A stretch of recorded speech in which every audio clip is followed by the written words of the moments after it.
Good morning, everyone. There is a quorum in the room, so I'd invite you to take your seats so we can get started.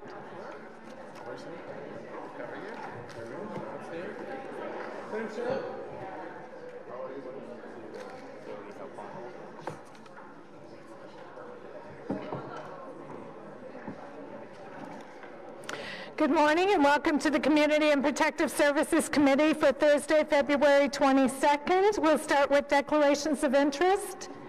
Seeing none, confirmation of minutes 29 from December 7th, 2017. Carried. Communications as listed. Item number 1, Crime Prevention Ottawa Board of Directors nominations. Carried. Carried. Item number 2, commemorative naming proposal, Robert and Linda Poulsen Gymnasium. Carried.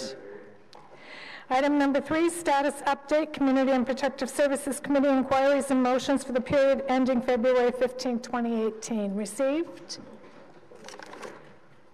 Item number 4, City of Ottawa response to the Truth and Reconciliation Commission's calls to action. There is a presentation, so we'll be holding that item and returning to it. And item number 5, naming Saigon Square. Councillor McKenney, I think you wanted to say a few words. Yes, thank you, Chair. I'm really pleased to be able to bring this report in front of committee today. I've worked for some time with the Vietnamese community as anyone who knows the part of the downtown, especially known as West Centertown, it would not be the same place. Actually, I believe that we wouldn't have the recreation centers, the schools, much of the infrastructure that we have today without the influx of our Vietnamese community in late 70s and 1979 and 80 as a result of Marion Dewar, who was mayor of Ottawa at the time.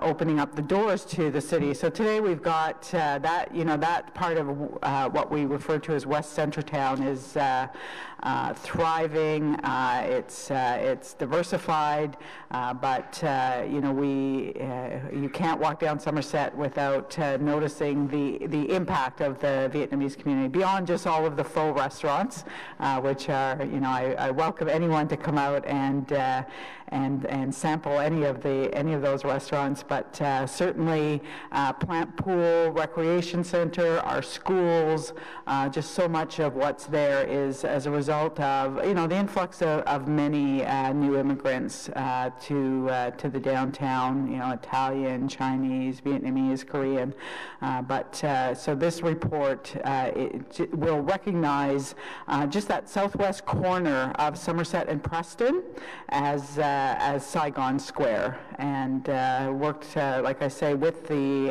Vietnamese community, who's now dispersed across the city in all of our wards, and pleased to bring that here today. Thank you. Sorry. Oh, Councillor Brockington. I'm certainly supportive. I just want to know, when might a ceremony take place? We are hoping in April, and I will make sure that everybody gets an invite to the opening of the square, to the commemorative naming of the square. Thank you. On the report? Carried. Thank you.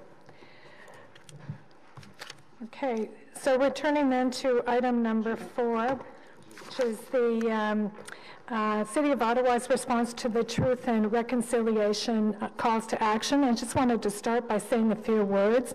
I'd like to begin by honoring and thanking the Algonquin people on whose unceded traditional territory the City of Ottawa is located, and I would like to thank and acknowledge the all First Nations, Métis, and Inuit people for their ongoing stewardship of this land.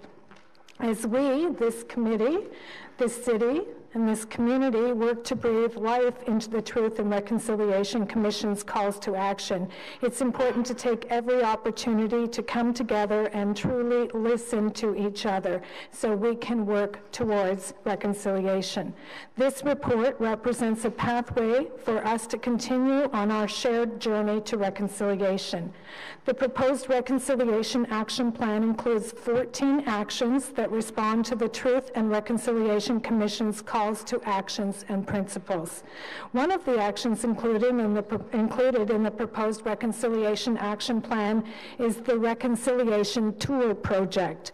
This was proposed and spearheaded by Dr. Cindy Blackstock and the First Nations Child and Family Caring Society of Canada after the city's Aboriginal Awareness Day last June. Councillors McKenney, Nussbaum, and I hosted a meeting earlier this month with Algonquin Indigenous public and private sector leaders to begin to talk about what a reconciliation tour could include. Acknowledging the complete history and telling the true story of relationships between Indigenous and non-Indigenous people in Canada is one of the actions that the Truth and Reconciliation Committee asked us collectively to do. The second report recommendation being considered today to adapt and adopt the Federation of Canadian Municipalities Big City Mayors Caucus Statement of Reconciliation also asks us to make a similar acknowledgement and to commit to pursuing this journey of reconciliation together. The City of Ottawa has long been a leader in its relationship with the Aboriginal community, having created a formal partnership over 10 years ago. Since then, we have built a strong relationship based on mutual trust and respect and accomplished many positive outcomes for our Aboriginal residents. This statement solidifies our commitment to this next phase of the shared journey toward reconciliation. As the Community and Protective Services Committee, we have the important role of providing leadership as we continue to build relationships and trust with First Nations, Métis, and Inuit community members. To speak to the report, I would like to welcome Clara Freire, Manager of Partner and Stakeholder Initiatives in the Community and Social Services Department, and Mark Miracle, the co-chair of the Aboriginal Working Committee and the Executive Director of Gignal Housing. So thank you, Megwitch, and over to the two of you. Good morning, and thank you very much for the opportunity to be here. It's our absolute pleasure and honor to be here today to speak to this item. I can say without hesitation as staff that this is one of the most meaningful days for us.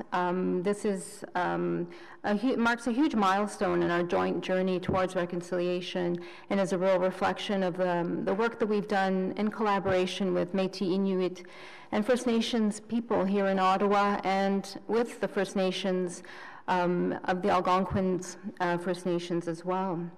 It would not have been possible, I can say wholeheartedly, if it were not for the partnership and collaboration and care with which the Ottawa Aboriginal Coalition has worked with us. So I would like to acknowledge that, and specifically under the leadership of Mark Miracle, who is here with me today.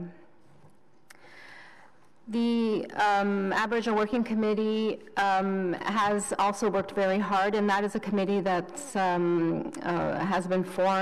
was formed 10 years ago and includes staff from across municipal city departments, as well as many members of our partner organizations, such as the Police Service, Ottawa District School Board, and others, and many of whom are here today in the audience. We'd like to acknowledge the collaborative partnerships we have both with internal and external partners. And before jumping in, I just want to again acknowledge the work of staff. So Nicole Sullivan and Gloria Garbullo, Susan Grant, Jen Charles, and several other staff from departments across the city, without which this report would not have been possible today. And finally, we would be remiss if we didn't acknowledge the contributions of elders and traditional teachers who were very gracious to meet with us over the last year and a half and provide their input. And I hope that they would feel that their input is reflected in the work that's being spoken to today. As the chair mentioned, our report recommends that this committee recommend to council that we adopt the City of Ottawa Reconciliation Action Plan as presented in the report and a statement of reconciliation, this one adapted from the June 1st Federation of Canadian Municipalities Big City Mayors Caucus Statement of Reconciliation. Today, Mark and I will be speaking in support of the staff report, and we'll review a little bit of the history of the Aboriginal Partnership with the City of Ottawa, the local urban Aboriginal Partnership, the accomplishments of of that partnership over the last couple of years, and we will speak specifically to the proposed Reconciliation Action Plan. So right now I'd like to ask Mark to take the Thank you very much, Clara. It's certainly my pleasure and honor to be speaking to the work that we've been doing together. And I think if there was anything that I was going to underline in terms of relationship building and where we are today, it's a reflection of a lot of trust building and joint work. And we're at a position in terms of the relationship with the city where we do things together, and we've got to a point where it's about shared risk, and we both have something to win and lose in that exercise, and that's the commitment that we make to each other. And I certainly want to acknowledge the support of the committee and the city consistently. We've been on this journey for over 10 years, and it really isn't about a specific destination. We're working at this together to make our city better for all of us. And I think we've had an earnest partnership with the administration of the city and staff, and certainly there's been the political support that's necessary to guide what we're doing. And I think we've got a good working example that we can share with the rest of the country. And this opportunity around reconciliation is simply an acknowledgement that what Indigenous people have gone through as far as truth and reconciliation and the residential school system is that people see what we've gone through. They've heard testimony and examples of how it's affected people's lives and families and communities. And we're now at a point where we start to try to understand how we put things back together, and we do it together, we do it cooperatively, collaboratively, and that's what we'll be speaking to in terms of our work here. As I said, it's been collaborative partnership, a journey of mutual trust building and reflection, information sharing, an inclusive decision-making process, and above all, it's about taking action. And that's what we're asking the committee's support, and ultimately Mayor and Council, is support to advance the notion of reconciliation and what we can do at the municipal and community levels to make that real. So in terms of the context of Ottawa, Ottawa continues to be a very important destination for many First Nations, Inuit, and Métis peoples. And there is support that's here and opportunities that the city provides. And it's notable that our community itself continues to grow. So that hasn't changed. The 2016 census reflects that population is around 23,000, but I know from an organizational and service perspective, that number is more likely to be double that amount. And there's in and out in terms of migration from home communities and other cities into Ottawa, but it's overwhelmingly larger than the stated 23,000 people in that census. The other thing to note is that is the diversity and cultural richness. We have Indigenous people from virtually all over the country. There's over 63 linguistic groups. We see this in terms of housing, demand, and service, a very diverse population. We have all of the national and political organizations, a lot of professional development organizations that are here that's attracting people that are educated, lots of experience, and it helps define a different experience in terms of the urban Indigenous reality. The other thing to note is that our city has the largest population of Inuit people outside of the north, and it's a service hub, again, political representation, and my sense is that number is also understated in terms of what they're saying In terms of a documented number being around 2,000, it's probably double that. So it's significant, it continues to grow. As far as the coalition's working relationship through the Aboriginal Working Committee with the city, we've been in place since 2007. We've worked very closely as a coalition with city partners. We actually have 11 members that are part of our coalition. And that number is, we're always looking to grow that number in terms of representation. And in terms of community partners, obviously the city departments that have a close interaction with Indigenous people on the service side are involved. We also have the United Way, the Catholic and public school boards, the Ottawa Police Service, as well as the coalition, as I formally stated.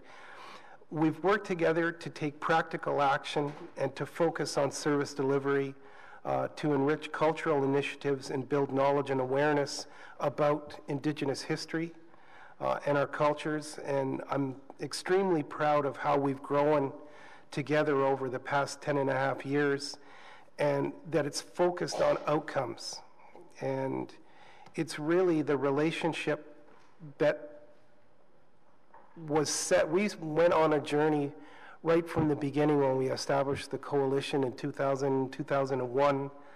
And that was a comment from our elder that was and has been a very big part of who we are as a group, that it was always about relations. And everything that we do is about relationships. So that continues to be our foundation on this journey, even toward building reconciliation.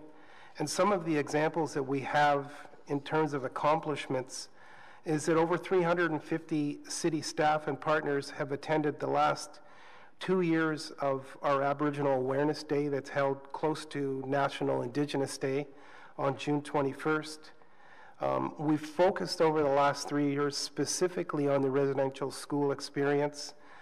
In 2015, we had Chief Bobby Joseph, who is a survivor of the residential school system, come and talk about his personal journey through the residential school system and the work that he's been involved with. In 2016, we had Senator Murray Sinclair, who was the chair of the Truth and Reconciliation, lead a keynote address to that Aboriginal Awareness Day and talked about the work of the commission and its impact at the community level, and basically took us on a bit of a history lesson over the course of Canada's relationship with Indigenous people, resulting in the residential school system and its impacts, and then touching on the recommendations that they were making and their calls to action. And most recently, in June of 2017, we had Dr. Cindy Blackstock talk about the history of the residential school system and some historical figures here in the city that were part and parcel of that policy and responding to the impacts of the residential school system. We've also had over 250 Aboriginal youth participate in I Love To program series and I Love To Mentor program series that's sponsored through the City of Ottawa. The Housing First program has also seen 51 Indigenous youth served through Wabano's youth home-based case management system, as well as a full-service and culturally competent dental health clinic that's been initiated at Wabano Centre for Aboriginal Health in October of 2016. Since, or in 2017, we've had over 500 patients seen through over 1,200 visits that's focused on preventive dental outreach that the Ottawa Public Health has sponsored and worked very closely with the community to develop this program. As well, an Algonquin commemorative art installation within Festival Plaza, and Algonquin artists have been commissioned for art installations as part of the light rail project at the Bimisi Light Rail Station. So I think what's important to note is the city has been very visible and very public in terms of its demonstration of inclusion and support and celebration.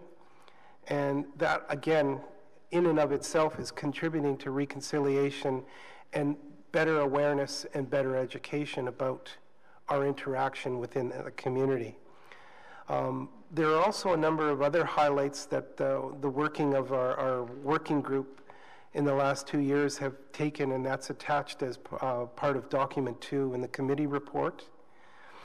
The other thing to note is our working model that's been developed as part of the Aboriginal Working Committee, and I think this is probably the best expression of a culturally consistent application of collective action and collective impact.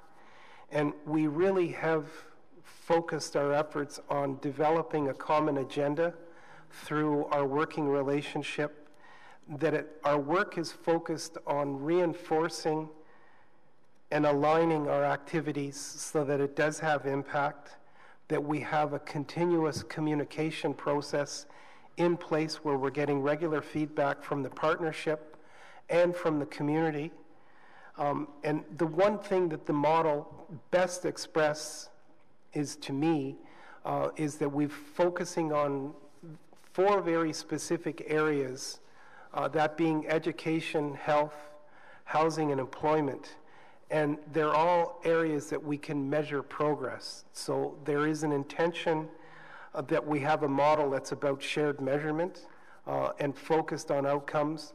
Of course, culture and community are at the center of everything that we do.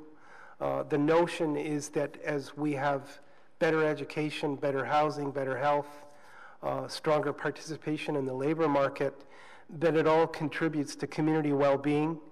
And it's also focused on noting that everything that we do, if we're intentional, reconciliation is also part of that. And rather than need to talk about it, it becomes embedded in the way that we build relationships and how we work together. And the result is like a pond and a pebble in a pond. You know, we're talking about building a culturally relevant, a vibrant, healthy, safe, educated, engaged community that's for the benefit of everyone. And once again, I think that the model itself expresses, certainly from an Indigenous perspective, a holistic approach, and it's one that we've developed in collaboration with our community partners. So I think I'll turn it back to Clara. Thanks very much. Thank you, Mark. So that really describes the foundation upon which we are proposing the city respond to the Truth and Reconciliation Commission calls to action. The Truth and Reconciliation Commission was established to explore the impact of the Indian residential school system on Aboriginal people in Canada. In June of 2015, the TRC released their report outlining 94 calls to action aimed at redressing the residential school's legacy and advancing reconciliation in Canada. The calls to action are directed to all levels of government, and several specifically speak to municipal governments. We have been working very closely with the Ottawa Aboriginal Coalition to engage over 500 people to identify and provide feedback on an initial municipal response to those calls to action that we have in front of you today. The community engagement has included participation in 3 Ottawa Aboriginal community forums, coalition community forums, both in 2016, 2017, and again in 2018. And we have co-presented our intentions to the community and received their feedback. We've had meetings with elders, traditional teachers, and Algonquin Council representatives. And we, of course, engaged with our Aboriginal Working Committee group of partners. Pardon me. The proposed action plan activities identified in the report respond in part to the TRC calls to action and to the principles of reconciliation as part of the Commission's work. It is meant to represent the city's first steps on the road to reconciliation and at the same time build on the foundation of the relationships that we have built with our Indigenous community partners and members broadly in Ottawa.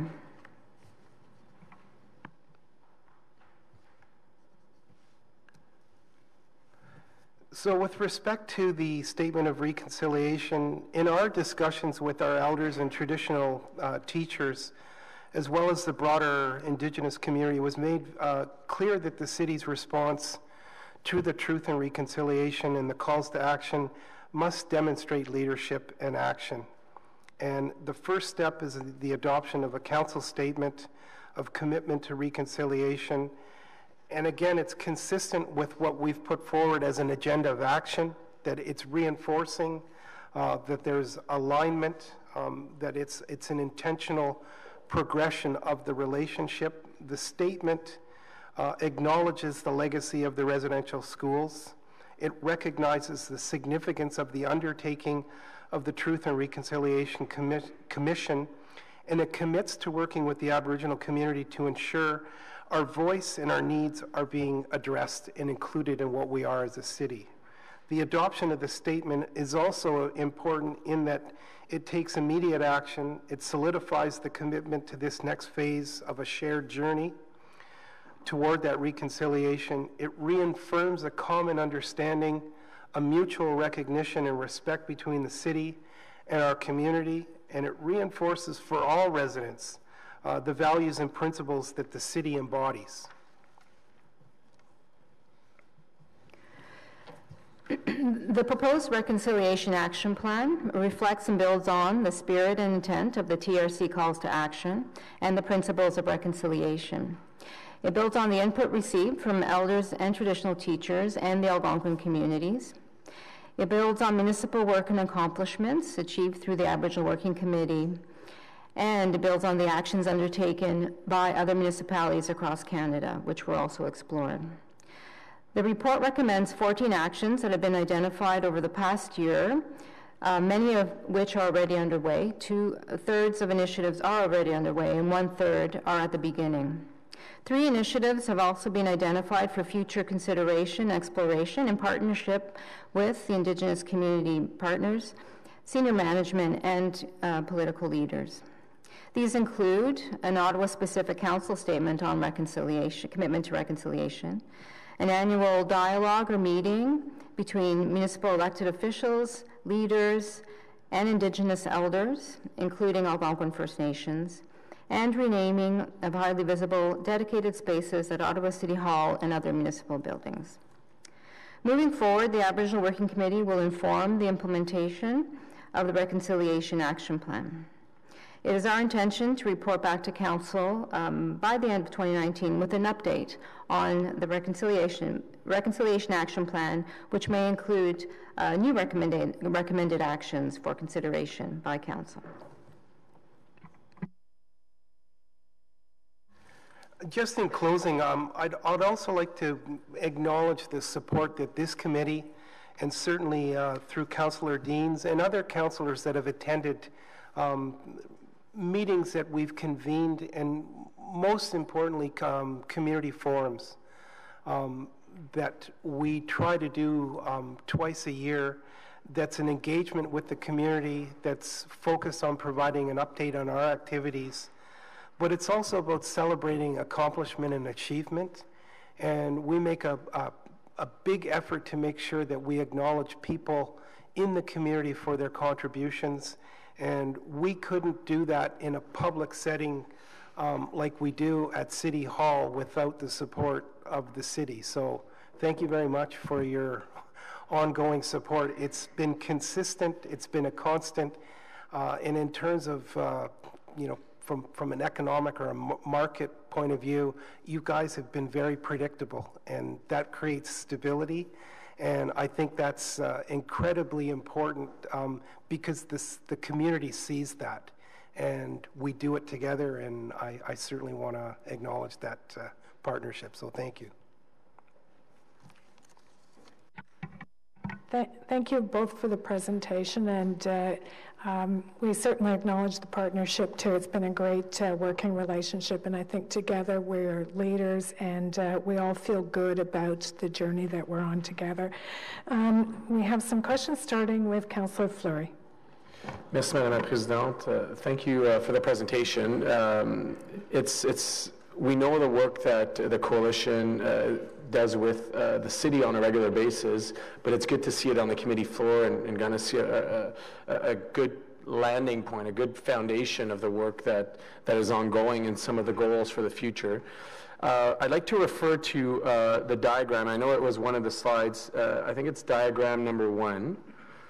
And I'm just pulling it up here. In diagram 1, yes, exactly. So in the internal section is housing.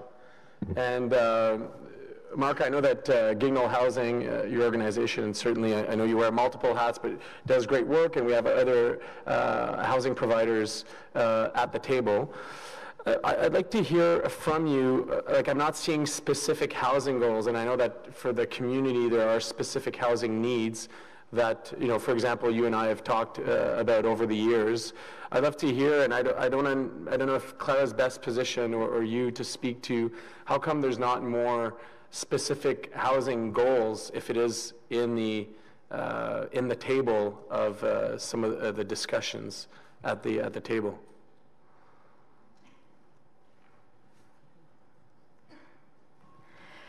So certainly housing is a priority of the work of the Aboriginal Working Committee, and it remains a priority. And as part of the work that we do collectively, it is a constant operational priority, and there are housing activities that are part of our Aboriginal Working Committee that become part of an operational plan. So what's before you are actions that are above and beyond that we're speaking to specifically in terms of the TRC and the calls to action. But housing actions are still part of the Aboriginal Working Committee work plan and continue to be so.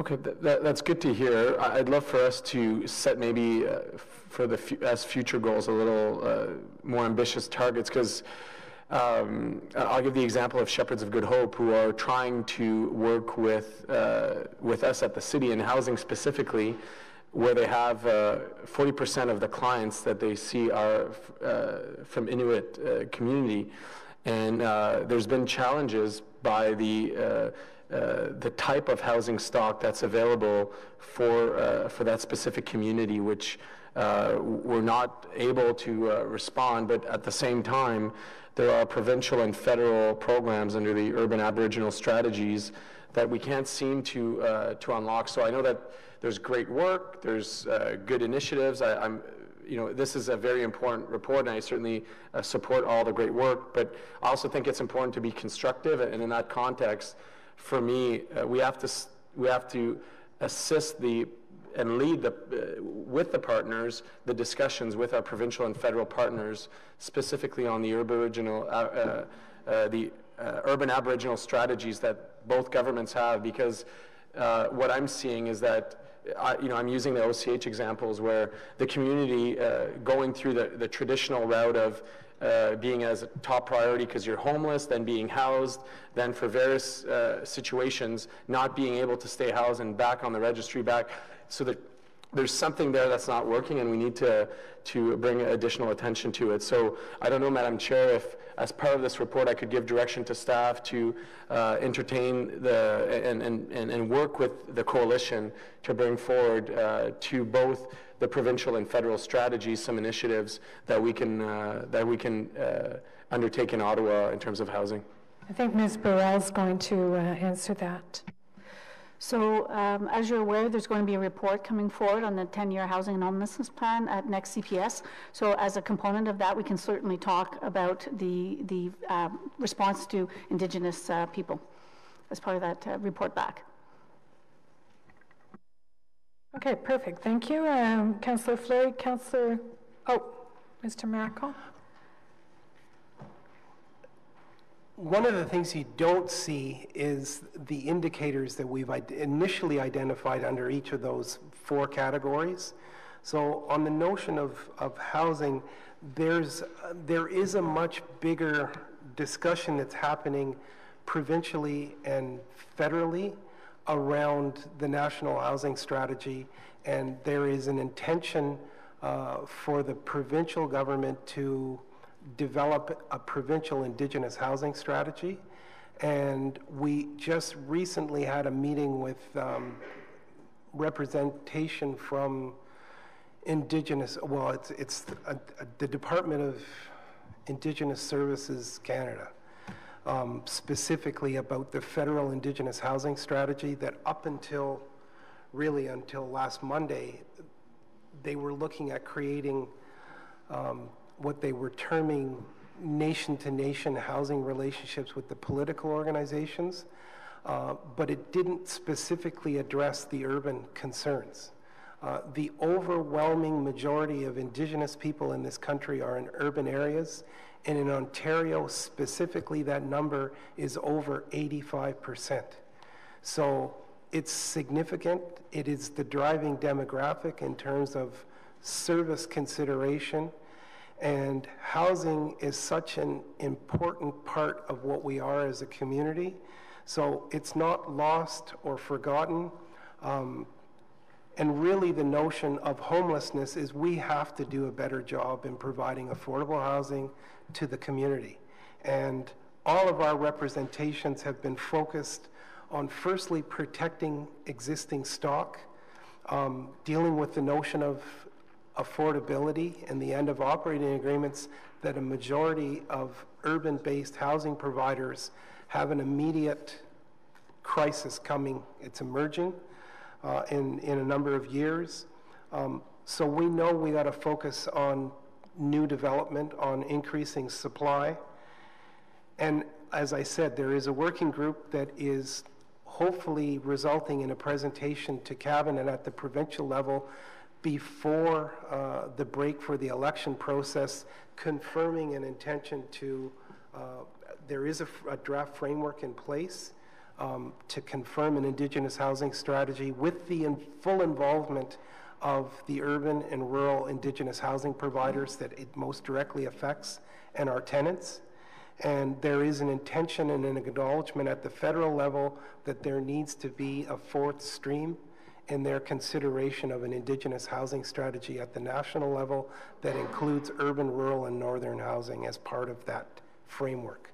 So we have a process, and I would certainly be more than willing to share as developments unfold and information becomes available with you and with the committee as well.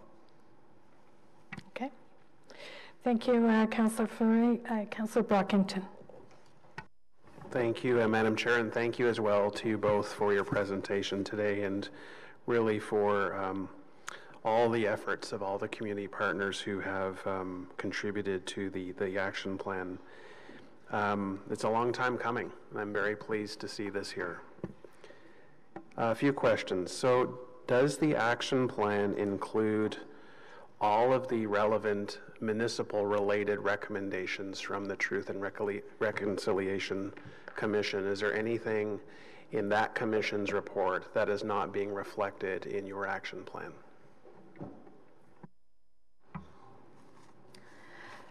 The proposed action plan speaks to the majority of the TRC targeted actions to municipalities, not all of them.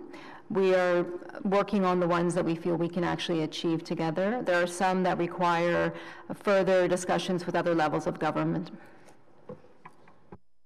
Is it possible at some point for this committee to learn what those recommendations are that we're not going to implement or tackle in the short term, just so we're aware of what the commission has recommended overall, what we can tackle now? And I agree with you, let's try and accomplish what we can right away, but it's also, I think, good for this committee to understand what those outstanding issues are just going forward, certainly if we can help you in any way. And are all of the recommendations in the action plan new from what is currently being offered or provided in the city? Are these all new objectives, foci, objectives within the city, or are any of these complementary or just additions to what's currently being done? Several of the actions are new. Several of the actions have not yet started. They were priorities and/or initiatives that were spoken about and approved by council through other plans. However, what we're focusing is on initiating action on everything that's in the report. And that can be accomplished with existing budgets from the various departments that these are going to be led by? Yes. Okay, very good. The report talks about various training initiatives for city staff to make them, more aware with whether it's cultural awareness or other opportunities. You're silent on elected officials, and I think that is a glaring gap in this report, and the lack of training, awareness, sensitivities that I'll speak for myself that I have and am very open to receiving. Why are you silent in that regard? There's no particular reason why we're silent in that regard. We absolutely welcome that suggestion, and we would be happy as staff to work with you to make that happen. I would suggest that before this reaches the council floor, we work on wording to include components that will include elected officials. I think that's very important. I think it sends the right message in an action plan that we're actually including the duly elected officials in that. They should not be excluded for any reason. I think we agree. But can we get some wording before, when does this come to council? Within? It's February 28th? Does that give us enough next time? Wednesday. I would respectfully suggest, Madam Chair, that we work with the clerk's office to identify how we would make that happen, perhaps as part of the new council orientation that would happen in 2019. Would that be reasonable? Yeah, what I'm suggesting is that as part of the action plan that council is going to discuss next week, we should have wording, not the specifics of how, but we should include wording that if there is cultural training, if there are opportunities for elders and elected officials to come together and work, which is absent now, that be included in that plan. I'm certainly willing to work with you in the clerk's office and maybe the chair, but I think, Madam Chair, something should be included in that. I'm okay with working on some appropriate wording between now and council. I do think, however, there are plenty of opportunities for members of council to engage if they choose to. Right now, I know I have been very engaged, and some of the other committee members have, but we can be more explicit if you would feel better about that. But I wouldn't want to create any impression that we've left elected officials out, and elected officials have been quite engaged in a lot of this work. I think it sends the right message to include it, and so that's why I raised it this morning. Finally, my question, my remaining set of questions is about consultation. You were fairly detailed in all the different community partners that have been engaged and involved, and I'm sure they've contributed to the main themes or issues that are included in the action plan. Once the action plan itself was written, did you consult on the action plan to make sure that what was being proposed, is exactly what those community groups and all your community partners heard, was recorded, is reflected in this document?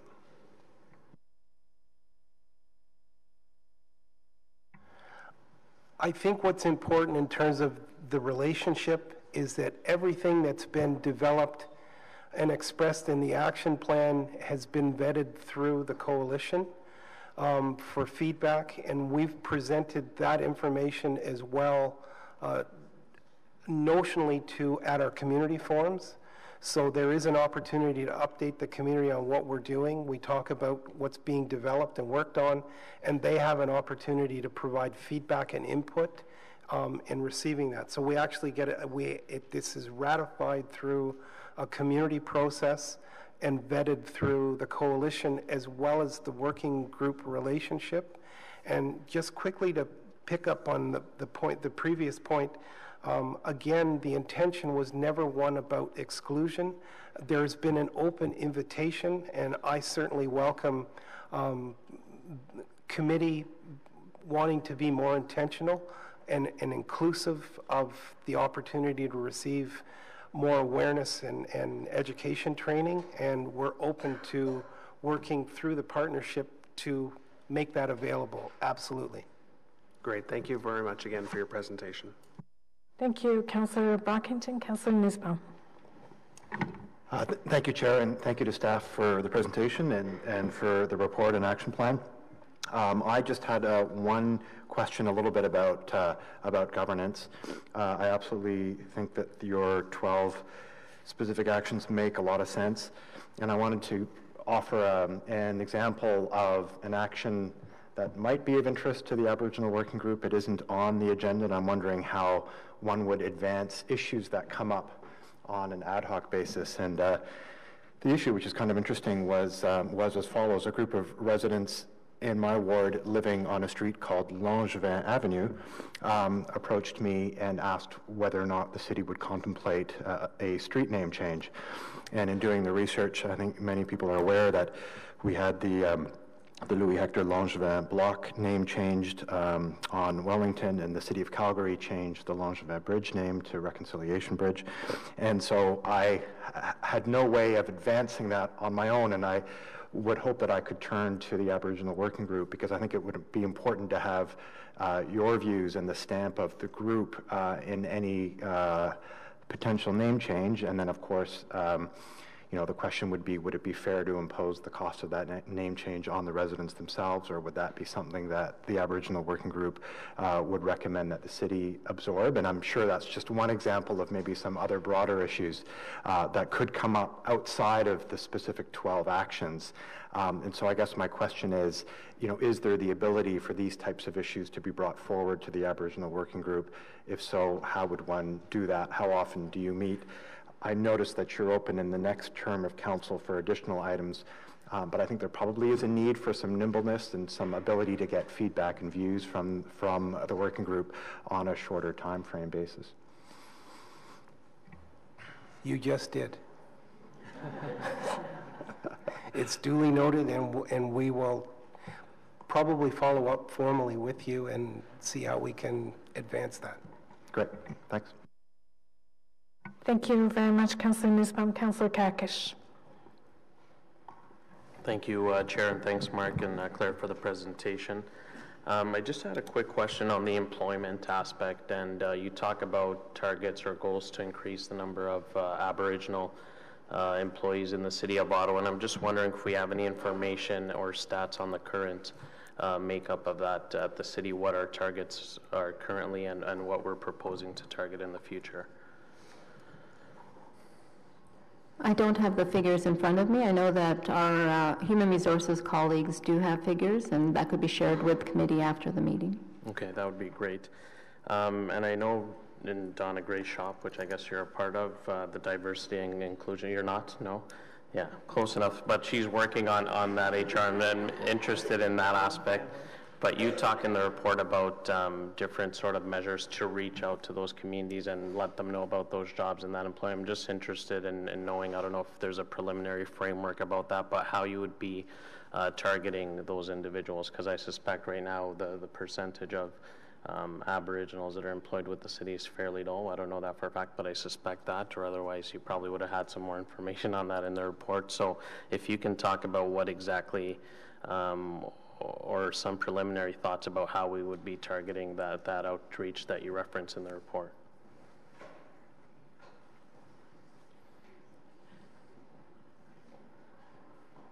Well, there's a couple of ways in which we're tackling this. One, we have regular job fairs where there's an information exchange and an engagement with community and youth for opportunity in the city.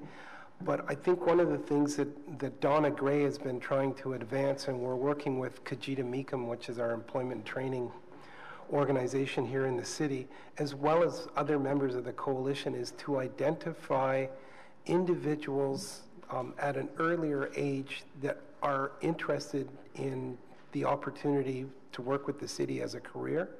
So the city has an intention to be more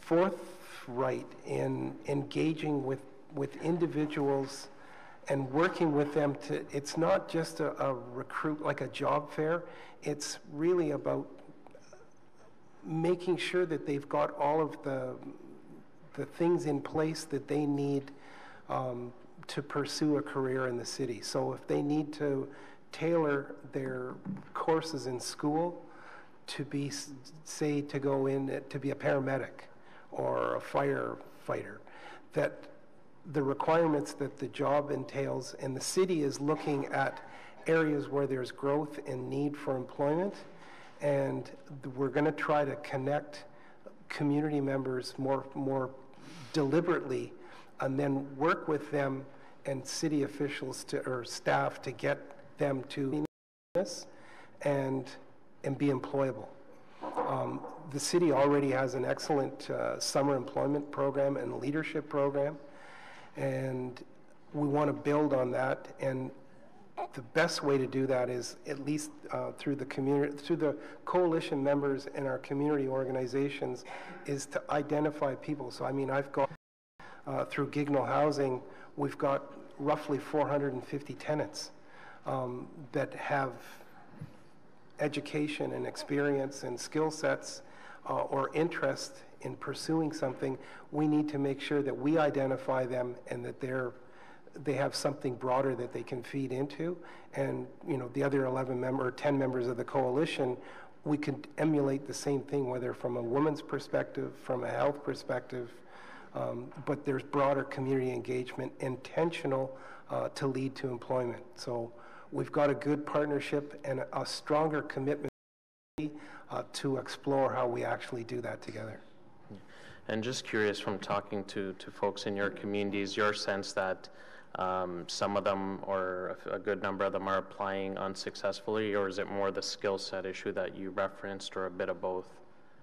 It really is a bit of both, and again, I think we need to be a little bit more intentional in what we're doing, and it's also a trust-building exercise that people at the community level need to see that there is a real opportunity and that there's real support to see them achieve success. And, you know, it's such a nuanced relationship, because our relationship with the school boards has really been about awareness about who we are and what we offer in the community and what the community looks like, and then an education process that goes back and forth between what the school boards do and how they operate, and what the community expects and needs in terms of inclusion and engagement. But the notion is we want to see better educational attainment that will then set them up for better training opportunities and for advancement in the labor force. So everything related to education is like a mutual fund, and the return on investment is how they participate in the labor force. And it's really been, you know, more of a business approach that we've tried to apply to how we're orienting our work and our relationships to pay off. And I think there is a much bigger commitment from the city to make something happen that's achievable, but you know, we're right at the front end of this, and I think the right people are involved, the right commitment is there, and it's up to us. You know, the doors are there for our community. We've got to encourage them to pick a door and walk through and support them. Okay, that's great. Thank you. Claire. Thank you, Councillor Kakish. Anyone? Oh, Councillor Kadri? Oh.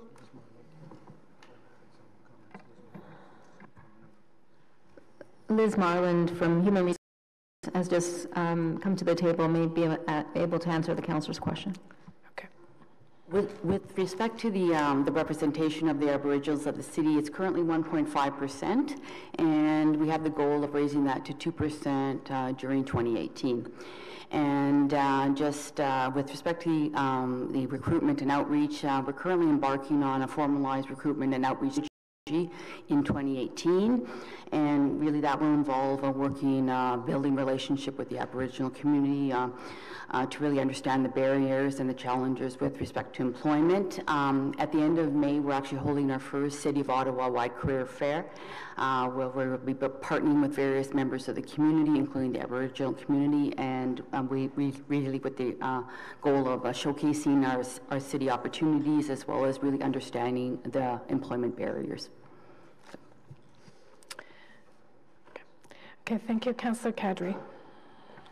Thank you very much, Madam Chair, and thank you very much, Mark and Clara, for your presence this morning. And what I've read in the report and here this morning, I'm very encouraged with this process going forward. Just a question in terms of in the report it mentions your cooperation or participation with the Wabano Center that Ottawa Public Health has worked very closely with, especially starting in late 2016 and moving on to 2017. Have you had, I'm sure you've had conversation with the Wabano Center, in terms of public health. Have you had a request from Wabano Center that hasn't been met yet by Ottawa Public Health in terms of the health services that we provide at that center? That comes to top of mind? Not specifically. I mean, every organization has wants and needs and requests. So I can't say that there hasn't been a request that they've made of the city that hasn't been met. The relationship with Ottawa Public Health is pretty deep and widespread, because one of the other things that we're working collectively through the coalition is an Ottawa-specific Indigenous health strategy. So that's much broader and much more comprehensive, and it's a bigger engagement, not just with Wabano, but also with Akusavik, which is the Inuit Health Center. So there is, again, an intention to do something broader. The dental clinic is really an expression of what's possible, and anything that Wabano has touched, by and large, has been extremely successful. So partnerships with other city departments, the return is exceptional. They're a solid organization, one of the stronger partners that we have around the coalition table, and their engagement with other city departments is reflective of that type of strength and relationship building as well.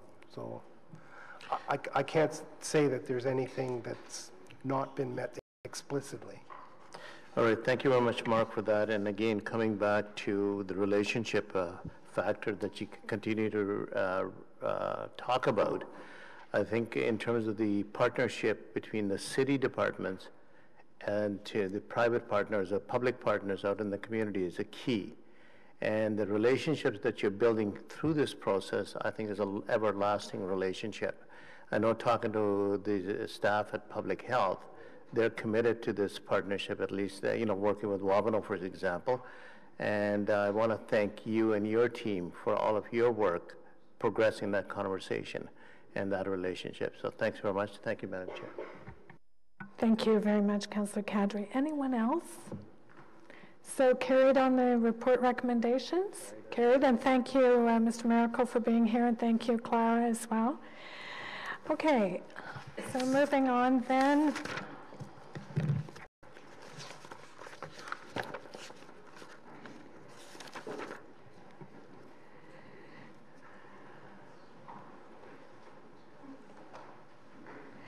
Okay, and notices of motion for the next meeting? Inquiries, Councillor Fleury. Merci, Madame la Présidente. The City of Ottawa plan to begin using an automated online portal to show parents where vacant licensed spaces are available across the city. And two, the current funding model for childcare providers include a portion that is based on the number of subsidized children served. At what point will the city revisit the funding model towards the goals of the renewed provincial framework? Thank you. Any other inquiries? Seeing none, adjourned.